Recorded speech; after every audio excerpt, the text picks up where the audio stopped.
Mesdames, Messieurs, je vous salue, c'est Professeur Willy. Nous pouvons nous poser aujourd'hui la question de savoir à quoi sert la Cour pénale internationale, en abrégé CPI. Bien, vous pouvez constater avec moi que la CPI, Cour pénale internationale, c'est la prison de l'OTAN. L'OTAN étant l'organisation des terroristes de l'Atlantique Nord. Donc l'OTAN est un mouvement terroriste. C'est la branche armée. Et la CPI, c'est la prison. Et je vous rappelle en passant que l'ONU, c'est la branche exécutive de l'OTAN. Donc ça veut dire qu'ils s'entendent à prendre des décisions qui leur plaisent pour nuire au monde entier. Ils ne sont pas là pour la paix dans le monde. Bien, et ce qui est curieux, c'est que ceux qui utilisent la CPI pour nuire et terroriser la population du monde ne font pas partie de cette association. C'est un paradoxe. Mais curieusement, ils obligent les pays pauvres, particulièrement les pays d'Afrique, à joindre obligatoirement cette association. Pourquoi est-ce que ces pays dits riches ne peuvent pas faire partie de cette association? Et pourquoi est-ce qu'ils imposent les pays faibles ou pauvres d'adhérer absolument à cette association? À partir de là, vous comprenez qu'il y a quelque chose qui ne va pas. C'est parce qu'ils cherchent à utiliser cette structure pour gouverner et contrôler le monde. Bien, alors, ils peuvent donc, à partir de leur CPI, aller en Côte d'Ivoire, attraper un président en exercice, Gbagbo, qui a gagné les élections contre le criminel Ouattara. Et on l'enferme dans la prison. Ils enferment Ouattara Gbagbo dans leur prison pendant près de 8 ans, sans véritable preuve de son inculpation. Et après 8 ans, il relaxe Gbagbo sans l'indemniser, sans dédommagement. Quelle cruauté!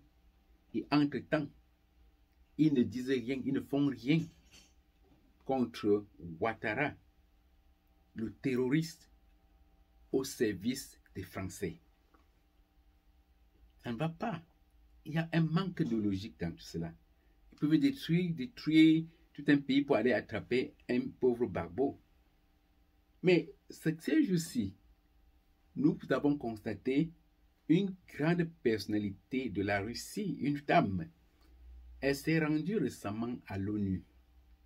Elle a participé à la réunion de l'ONU, alors que pesait sur elle un mandat d'arrêt de la Cour pénale internationale. Elle n'a pas été inquiétée. Les mécontents ont tout simplement quitté la salle, mais elle a fait sa réunion et elle est rentrée sans être inquiétée, sans être arrêtée. Bien. Ces jours, cette histoire de CPI lance un mandat d'arrêt international contre le président Poutine.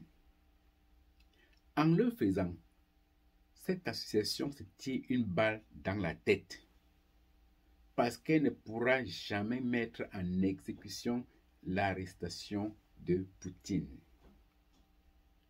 Cela doit davantage compliquer le processus de paix en Ukraine parce que la Russie va durcir le ton et va chercher chercher justice.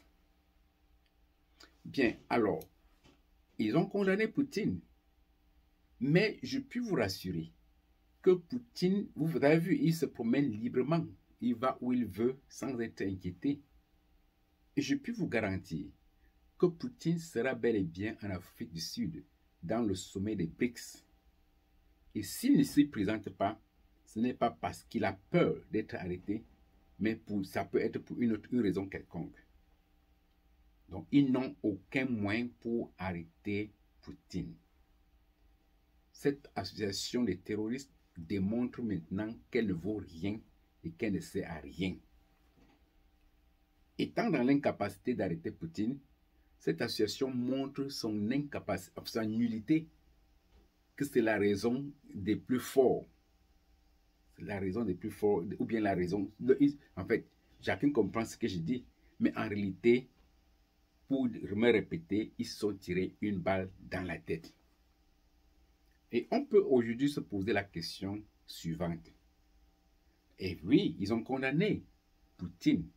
Ils ont même lancé un mandat d'arrêt contre Poutine. Mais pourquoi sont-ils restés silencieux quand Bush, sur la base d'un mensonge cru, est allé en Irak? Il a menti que le président Saddam Hussein, président de l'Irak, disposait des armes de destruction massive et que si on ne l'arrêtait pas, il devait finir par détruire le monde. Bush, tout seul, a massacré plus d'1 million d'innocents Irakiens. Le sang des Irakiens a coulé tel l'eau d'une rivière en crue. Et pour clôturer le crime, ils ont arrêté Saddam Hussein et l'ont pendu, tué par pendaison aux yeux du monde entier. Mais Bush n'a jamais démontré, n'a jamais montré les preuves des armes de destruction massive. Il n'a jamais été inquiété. Il est là bel et bien vivant. Leurs histoires de CPI est restée silencieuse par rapport à ce crime odieux. Pourquoi 2 poids, 2 mesures? Alors, nous pouvons donc conclure que la CPI ne sert à rien et que le nouvel ordre mondial que les nouveaux groupes sont en train de mettre en place doit s'imposer et doit détruire toutes ces structures et au besoin créer des structures parallèles. On peut se passer de l'ONU si l'ONU continue à être un instrument d'injustice ou de terrorisme. Il peut créer des structures parallèles pour la justice dans le monde. Détruire, annuler, c'est leurs histoires de l'ONU ou bien de la CPI. Parce que cela ne sert à rien. Je soutiens un monde plus juste et non pas un monde plein d'injustice. Donc la CPI, comme la branche armée, l'ONU, ou comme... Non, la branche armée, c'est quoi? C'est l'OTAN. La branche exécutive, c'est l'ONU. Toutes ces structures ne servent à rien. Ce sont des associations de terroristes.